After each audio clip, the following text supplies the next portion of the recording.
Facemos historia. Un percorrido sonoro a través do tempo. Un podcast para quen gostan da historia. Unha viaxe no tempo desde Galiza e en galego.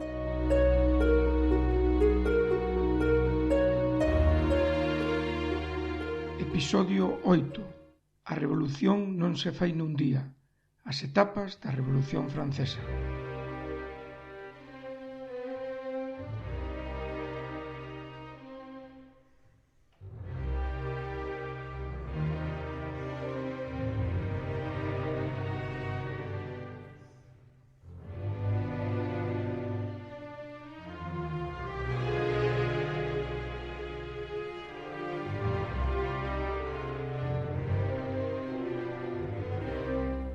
Ese domingo, 3 de novembro, unha multitude concentrábase na Praza da Revolución de París.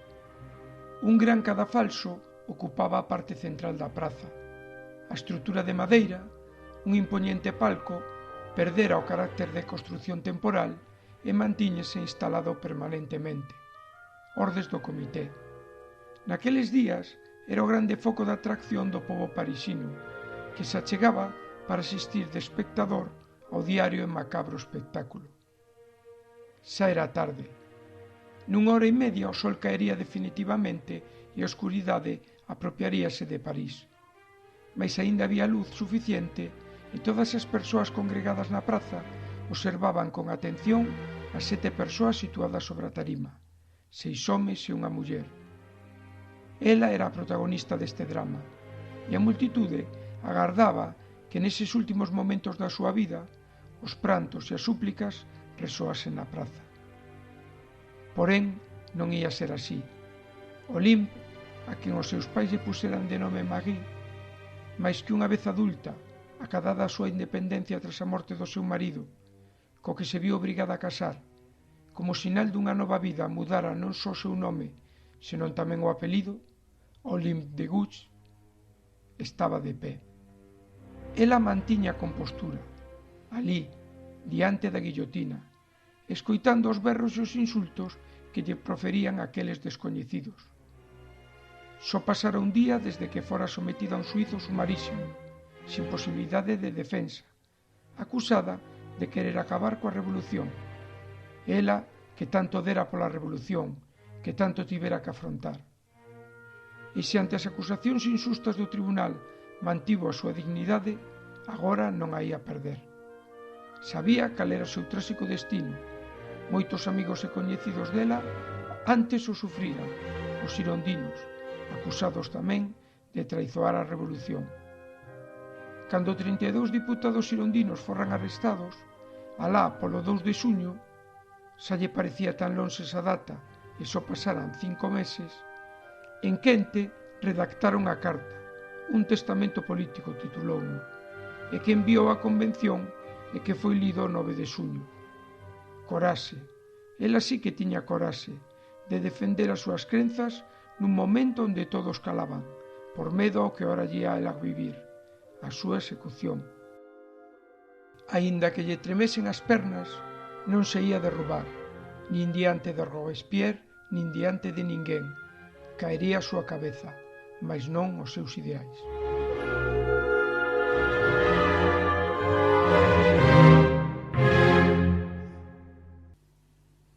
Ola, son José Antonio Martínez e dou-vos a benvida a este novo episodio de Facemos Historia.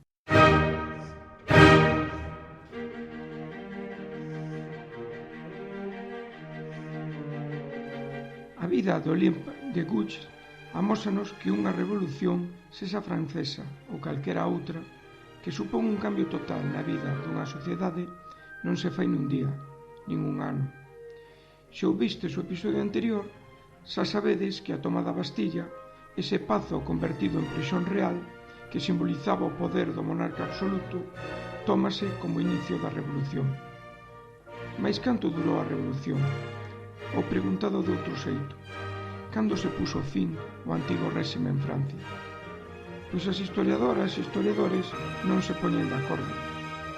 Para non complicarmonos moito, podemos sinalar 2 datas.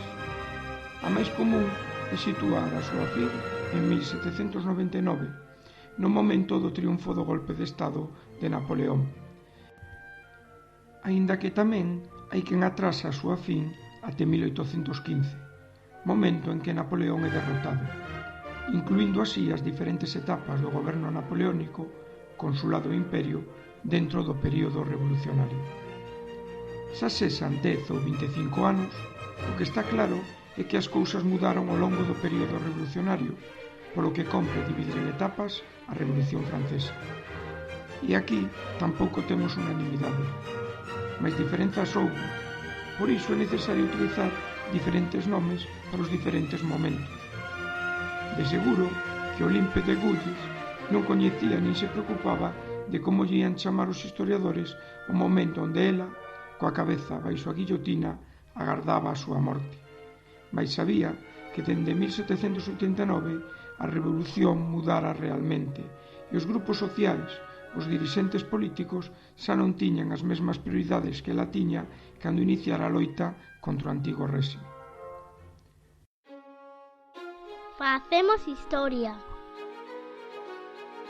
Unha viaxe no tempo.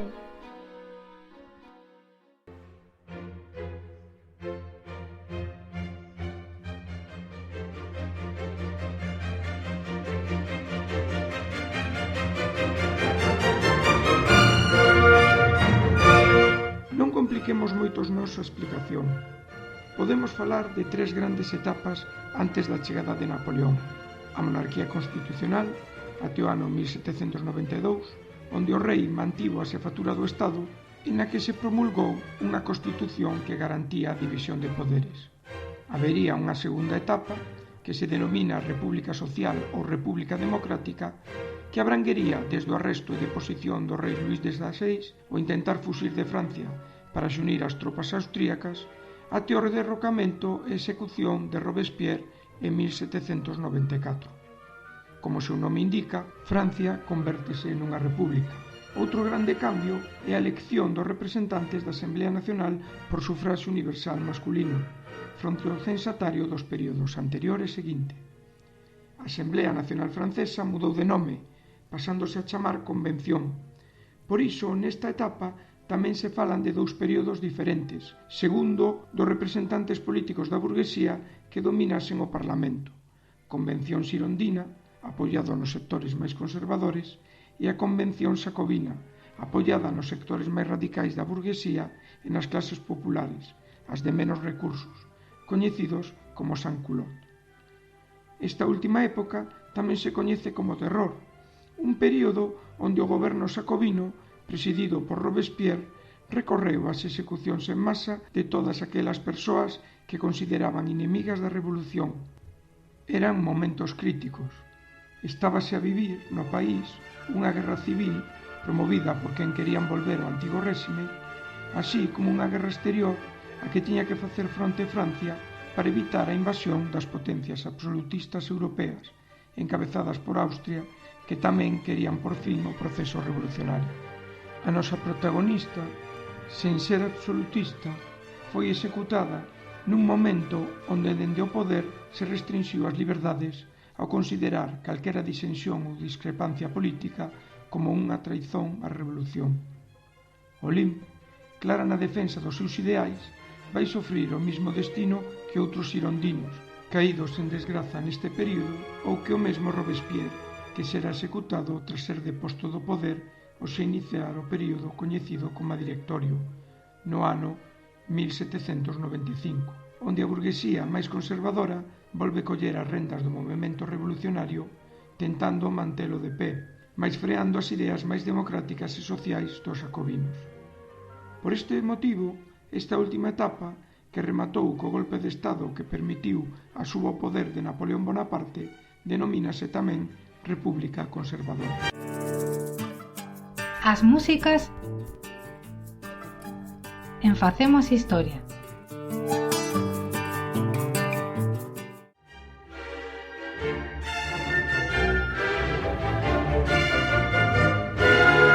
Hoxe acompáñanos un xenio, outro máis diredes, porque en anteriores episodios xa ouvimos pezas de Bach e de Mozart, mas aquí temos a Ludwig van Beethoven, Nado en Bonn, Alemaña, daquela Sacro Imperio Romano Xermánico, en 1770, e morto na capital do Imperio Austríaco, Viena, no ano 1827.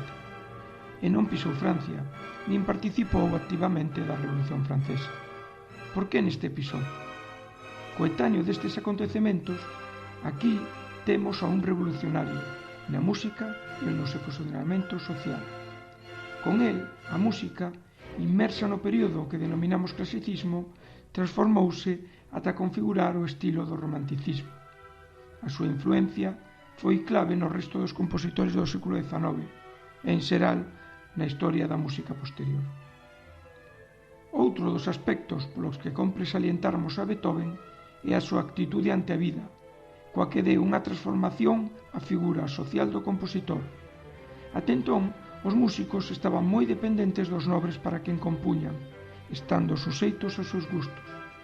El enfrontouse a eles, vivindo, sufrindo, traballando só para a súa música e a súa peculiar forma de entendela. Nesa independencia creativa e vital hai quen ve o reflexo do triunfo da burguesía fronte á aristocracia. Entre o grande número de obras que compuxo destacan as 9 sinfonías.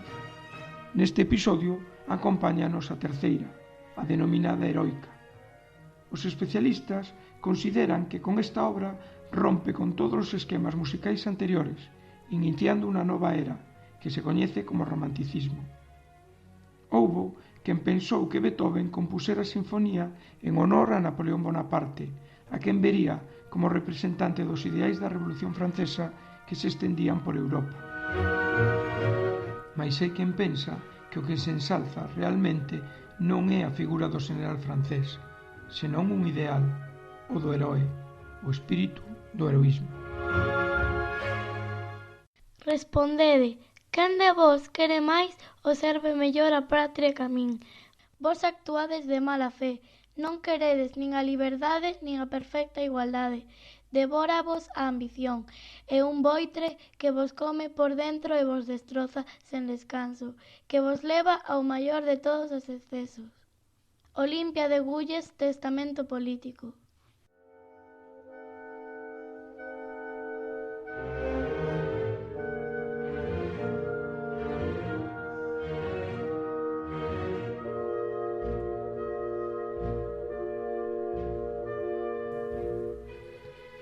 Conservadores e progresistas, monárquicos e republicanos, burgueses e sanculot.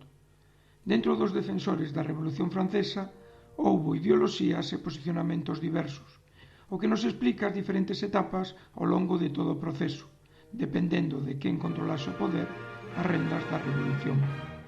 Algo tiñen en común, aínda que se matasen literalmente entre eles. Desde un primeiro momento, na Asamblea Nacional Constituínte, decretaron a fin do antigo réxime, o aboliren o feudalismo e promoveren a Declaración de Dereitos do Home e do Cidadán, que recoñecía os dereitos e as liberdades individuais, ademais de garantir a igualdade ante a lei. As diferentes constitucións, 3 en 4 anos, indícanos como en cada etapa quen ocuparon o poder tentaron interpretar os principios liberais da Revolución segundo os seus intereses, ademais de ser un claro síntoma da inestabilidade política do momento. Mais volvamos con Olimpo, que a tiñamos un pouco abandonada, tanto como o seu país natal, que aínda non lle otorgou unha praza sinalada na súa historia. A Revolución Francesa foi un momento crucial, o fin dunha era, o nacemento dunha nova. Mais a propia Olimpo era demasiado avanzada para o seu tempo, e iso se paga, mesmo coa cabeza. Dicíamos que a Declaración de Dereitos do Home e do Cidadán de 1789 recoñecía a igualdade de todos os cidadáns ante a lei. De todos. Non sabemos se a nosa protagonista coñecería a expresión, mais seguro que a suscribía. Todos somos iguais, mas algúns son máis iguais que outros. Cando os revolucionarios acababan coa discriminación froito da sociedade estamental, ela ia un paso máis, reivindicando o papel da muller e reclamando unha verdadeira igualdade.